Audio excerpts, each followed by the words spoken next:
Hey, hot girl, what's up? Oh, okay, my voice. Hold on. Let's try that again. Hey, hot girl, what's up? Hey, how are you doing? My name is Margaret. Welcome and welcome back to my channel. Today is my fucking birthday. Coronavirus! Yes, it is my birthday. Thank you all so much on Instagram for telling me happy birthday today. It's February 16th in case you're watching this video days, months, year, whatever later. That's my birthday. So, okay, enough of that. All right. I was looking at beauty video stuff, and this was in my recommended. Apparently, anti-MLM just likes to pop up on me. So I looked at this and I saw the title, and it says, "Is anti-MLM anti-women?" Now, immediately I was like, Hey, yo, what the fuck? I'm looking at the thumbnail, and it's a man talking about what's anti-women. So immediately I'm going to be taken a little back by that. So I thought we could watch this together and dissect what he means. So let's get into it. Hey, hot girl, what's up? Sorry, I'm 80 years old and I don't know how to work a computer. So that's fine. Wait, hold on. Don't judge. Multi-level marketing, anti-women. Right now I'm going to touch on 3 different categories of anti-women stances I've seen touched on by the anti-MLM community, whether it be people in the comment section or content creators themselves. And those 3 categories are exploitation, predation, and degradation of women. Let's start with the exploitative side of anti-MLM. So a common argument against multi-level marketing is that those in the top ranks of these companies are making money off the backs of those in the bottom ranks. The FTC confirmed that. Oftentimes the people in the bottom levels of these companies, which are female dominated, are often given the label of victim in the anti-MLM world. And I believe the anti-MLM world and that whole movement is also making money off the backs of these same so-called victims. It's very disrespectful to call people so-called victims when you have people that have lost exorbitant amounts of money involved in these businesses. When you hear these horror stories of people that were in remission or that were cancer patients being told in their messages, oh, stop what you're doing, join this MLM, drink this stupid plant juice or whatever, that's obviously not recommended by the doctor, that's not FDA approved, no scientific backing except the backs of the CEOs telling them what to promote. That's victimization. That's victimizing people, especially when you come for sick people, especially when you come for stay-at-home moms, women that literally don't have much, that probably only have the income of their husband because ain't nobody rich right now, girlfriend. The pandemic is still going on. You paid them that $100 startup fee and you're thinking your life is going to elevate. Next thing you know, you have to hustle and bustle, work this biz, as they always say, work it harder than you would work any 9 to 5 and barely see any restitution for it, but that all that money goes to the CEO. But you're not a victim? Maybe saying, well, some people in the community don't monetize their anti-MLM stance, either as content creators or viewers or commenters. However, building a social media following of any size has a value in today's society. And I've seen some anti-MLM creators point out in early stages of their content creation that they don't make money off their videos. And then I later see them have ads on their video when I revisit their pages. Okay, I don't think that I did this, but look, here's the thing. One, there's nothing wrong with monetizing your content because, in my opinion, we are not the people that hurt you in the MLM. You submit to us your stories, you submit to us things you want us to talk about, and editing and talking on YouTube and putting yourself out there, I do think that it's fair to be compensated for that. Now, if someone's out here making up stories and all that kind of stuff and they're trying to, persuade their audience to something that's different, that's messed up. That's messed up. That's lying. You shouldn't be monetized for that whatsoever. As far as him saying, well, I've revisited their videos and now they have ads on them. In YouTube world, you have to have 1,000 subscribers and then a certain amount of watch hours. And with that, you can be monetized. So I went back on my old videos and put ads on them because especially when this channel blew up, a lot of people watch from beginning to end when it comes to the MLM content. They like to binge, which is cool in itself. But yes, people like to binge the content. So yeah, you're going to make ads for the videos that you put out beforehand, especially when you weren't monetized. I don't really see anything wrong with that. That's not dishonest. Everybody knows that YouTubers make money. This to me supports what a recent article on this whole industry has said, which is that basically anti-MLM, the label, is now being exploited to build personal brands online rather than be that educational movement that it started out as. On the flip side, when I see people celebrating someone, a lot of times a woman, technically working for free, especially in the anti-MLM world, meaning they may be building a valuable following online, but it's not monetized to the point where they can pay their bills with the revenue from that following. So to me, that is actually an anti-woman stance, because I actually do agree with that. I don't think anybody should be celebrating anybody not making money. If they choose to not monetize their social platforms, that is on them, but they're not a martyr for doing so. Let's make that very clear. They're not a martyr for doing so, and it shouldn't be celebrated because it makes the people that do monetize look like crap. And I'm going to be honest, I have no issue with saying that this channel is monetized. I put everything into these little stupid edits that y'all see, the research that goes into it. And again, I'm not the person that was harming anybody. I'm a commentary channel that talks to my audience, period. you are celebrating a woman working for free, something often criticized in the anti-MLM community in regards to the time it takes to make a profit, if ever, in multi-level marketing. Also, this is contradictory to a lot of the conversations around women working for free in general. Now, the exploitation is very apparent when these quote-unquote horror stories are used to scare people who are anti-MLM from going to the middle on this topic. You know, one time I had a conversation with a woman, and I actually put that in my horror stories. She had stage 4 cancer. She had stage 4 cancer, and she was bringing her kids to school. And one of the women in the pickup line noticed that she was bald. And the woman that came up to her was like, hey, you know, I know you're new to the area. I have a group of friends. We would love to be a support group with you, so on and so forth. She joins this support group of friends, and then they end up pushing their MLM on her. I'll link that one down below. But you need to stop using so-called when the proof is in the pudding. The proof is in the stats, and the proof is in the stories. I can't say every story is completely factual. I cannot. But when someone reaches out to me and they're telling me something so dear to their heart like that, you're damn right I'm going to say, yeah, this shouldn't happen. When they give me the permission to speak on things like that, because things like that do happen, you're damn right I'm going to get on this channel and I'm going to speak about it. So enough with the so-called. These things do happen. And I would invite you to have a conversation with that woman if you want to, Nick. Not making certain decisions for themselves and using examples of people going from anti-MLM to MLM to keep people on your side, because to me it shows a weakness in the anti-argument. If your side has such strong standing on what you believe, how can someone leave for the thing that you criticize and are so strongly against, and also be framed as this person who left and almost took down an entire movement? Also, I'm gonna just speak on this very quickly. I think if that individual would have left and just been like, you know what, guys, this isn't for me anymore. I wish everybody the best, but my stance has now changed. I'm going to be refunding my members and I'm going to move forward. If that was the stance, no one would have gave a fuck. No one would have cared. I mean, everybody knows I was friends with this individual, got a lot of heat for that. I still do care for the person in question, but if they would have left honorably, I think the discussion would be different. She said something in her live, just how you're saying here, so-called victims. She's saying that people that are real victims, blah, blah, blah. Again, I understand the word victim is very sticky to some people. I get that. But if you've read what I've read, if you've seen the stats that I've seen, if you look on YouTube, not even reading, just look on YouTube and you see the stories of people that have been involved in these companies, not the good girl, a top 1% earner leaving and exposing the truth about these companies. What am I missing?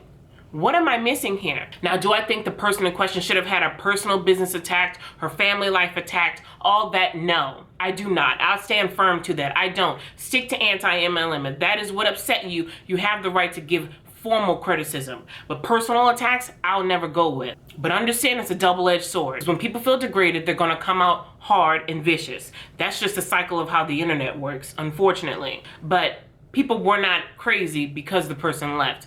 It was how the audience saw them leave.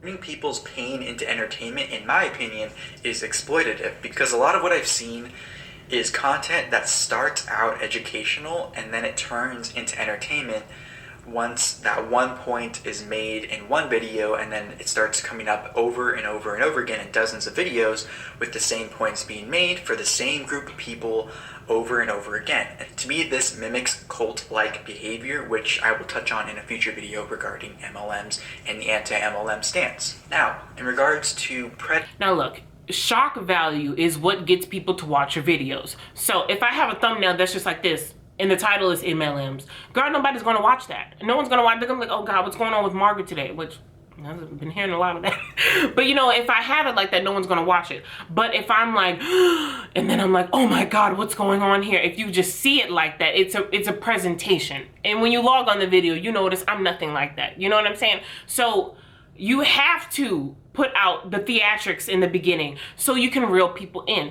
You're not gonna, I don't know anybody that's gonna sit there and have a thumbnail like this, MLMs.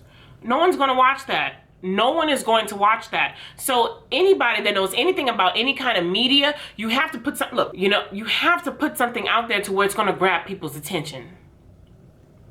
Behavior. Another criticism of multi-level marketing, or as some call it network marketing, is the appearance of preying on people's vulnerabilities or pain points to market the product or business opportunity. Now, some of those pain points are often a desire for purpose. I'm gonna let you know right now, this is the part that messes me up the most. So I haven't seen this video, but the predatory nature is what gets me riled up the most. So if I get loud, you know, sorry, not sorry. Or income or a community. So in my opinion, the anti-MLM stance preys on people's ignorance by He needs some milk. In reality, there are also good stories and ethical business practices in these companies. Nick, let me tell you something, okay? Look, I remember one time I was in a relationship with somebody, and it was not a great relationship. And a friend of mine said, you know what, Margaret, what you need to do is you need to go home, list out I think this was in a Tyler Perry movie too. She told me, list out the good, this is probably where she got it from. List out the good and the bad in the relationship. List the pros and the cons. If the cons outweigh the good, let it go. I'm gonna ask you to do the same. If you are really into understanding multi-level marketing, I ask you right now, make a list of pros and cons, especially when you were in an MLM. Put it with your experience. Make a list, pros and cons. Do the cons outweigh the pros? Let me know in the comments. Let me know if the cons outweigh the pros. Girl, yeah, you got homework to do. If you look for the good, you will find the good. If you look for the bad, you will find the bad. The good's only with the 1%. In the anti-MLM argument's case, preying on people's bad experiences is a way to get and keep people in the quote-unquote anti-mindset that only exists because of the MLMs and the results that they produce. I don't care what you do.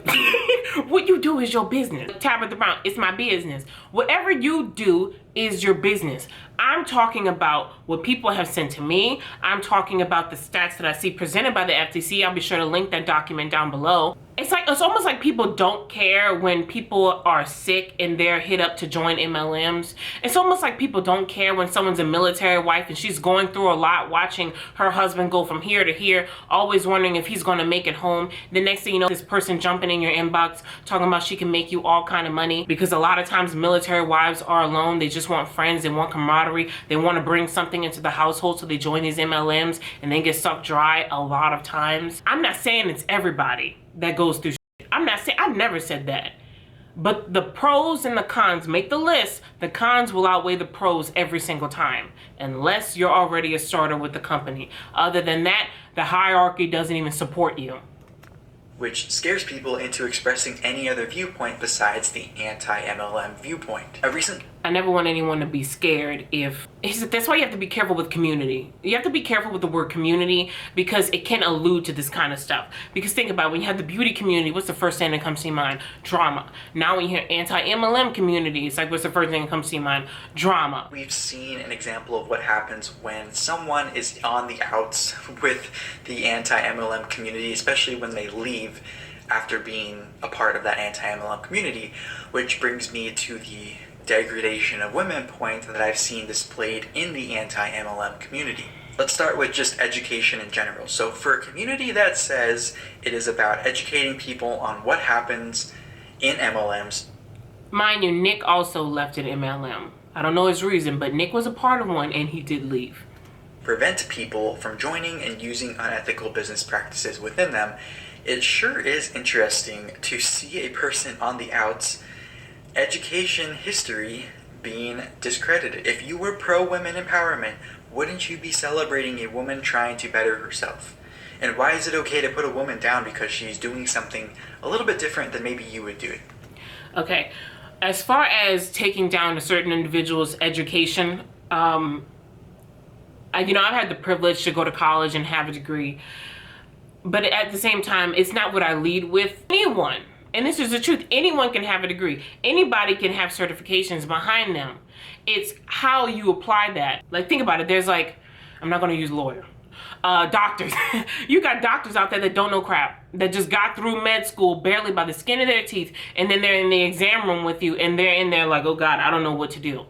Just because you have something behind your name does not mean that that is who you are. Doesn't mean you lead with that every time. And I'm not saying that this individual did. I'm just saying that when the degree is in front of you, people are going to kind of miss you because all you keep talking about is a degree. Who are you behind the degree?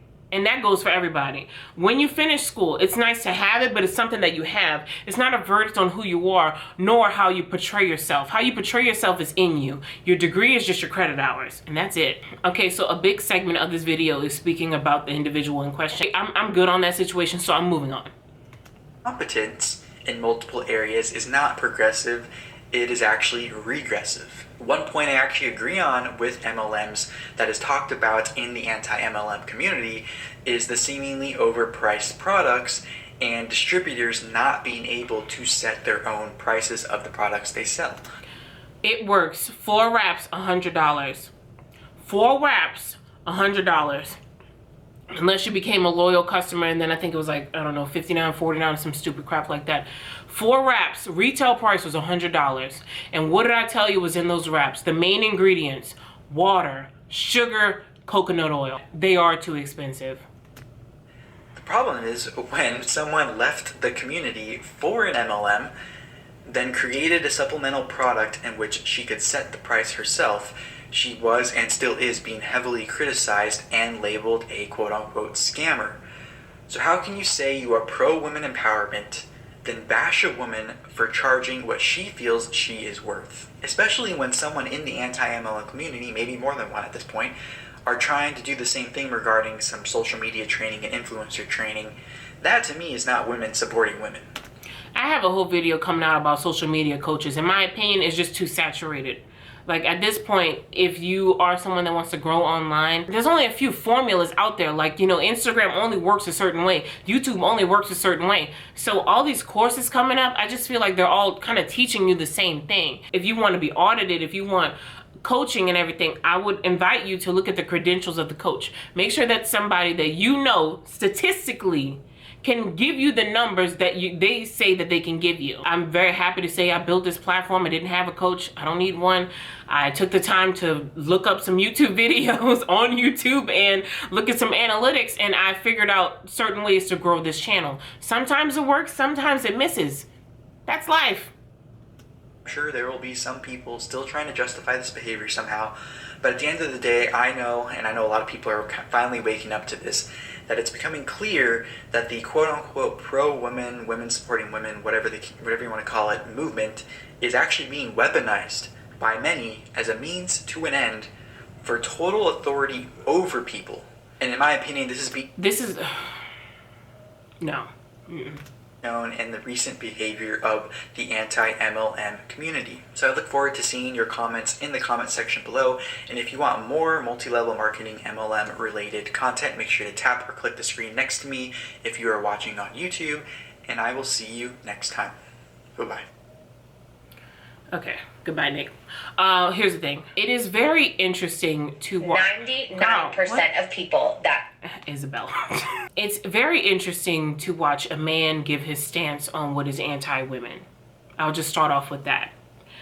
I like the fact that Nick cares enough to believe that he's doing what is right. I do not agree with his stance, but I do care to see someone stand up for somebody, especially if that's how, they personally feel. This whole video, in my opinion, here's the thing. I just don't know how people, you know, hear the horror stories, the things that are sent to my DMs from people. Like, not just, oh, this is my friend, this is what happened to me. You know, I've had video calls with people telling me their stories. He said you shouldn't discredit women, but I can't discredit the women that tell me these stories. You know what I mean? Like, it's not a catch-22. Like, again, we should not discredit or degrade somebody for leaving. But that argument has kind of been stretched out to this point. It's up to you to believe whatever you want to believe with that situation. But let's not discredit those that take the time to hit me up, send me emails, crying on video chats, saying thank you for your videos. You helped me from getting away from this company. My cousin kept badgering about this. My mom is involved with these companies. She lost a lot of money. I've heard all of that. That's not fiction. That's not fiction. You know, sometimes you get on this platform and it's like people want to make you feel like you're doing a bad thing. But I know I'm not. I know in my heart that I'm speaking about things that matter to me. I know in my heart I'm speaking the stories from my followers that are sent to me that I handle with care every single time. I think a lot of this, in my opinion, is personal feelings in regards to the creator that did leave the community. Again, you have your right to have your own opinion about that. But I don't think that that should be a catalyst into why every person in this community is bad. Are there people in this community, even I've been like, whoa, yeah, I have. I've had that reaction in the beauty community too. I've had that reaction with family vlog channels. Very rarely is one community just full of bad people. And it's sad to see us painted with that brush. But at the same time, Nick, you also admitted that you were a part of an MLM and you're not anymore. I'd be curious to hear that story. Aside from anti-MLM content, what's the reason that you left your MLM? And I'm gonna leave that question to my followers. And I'm sure I've asked this before, but even for my new people, leave in the comments down below, why did you personally leave your MLM? What was the reason? I had a reason. What was the reason? I had a reason. What was the reason? I just explained the reason. What was the reason, bitch? What was the reason, and would you ever join again? I'm gonna leave that for you guys. Thank you so much for hanging out with me today. I really do appreciate it. I'm about to go get ready. Like I said, it's my birthday, so I'm just going to go sit on the couch and edit this video because that's what I have to do today. It's like 20 degrees outside. I'm not doing it. But yeah, you guys, I'm gonna holla at you later. Have a good day. Peace.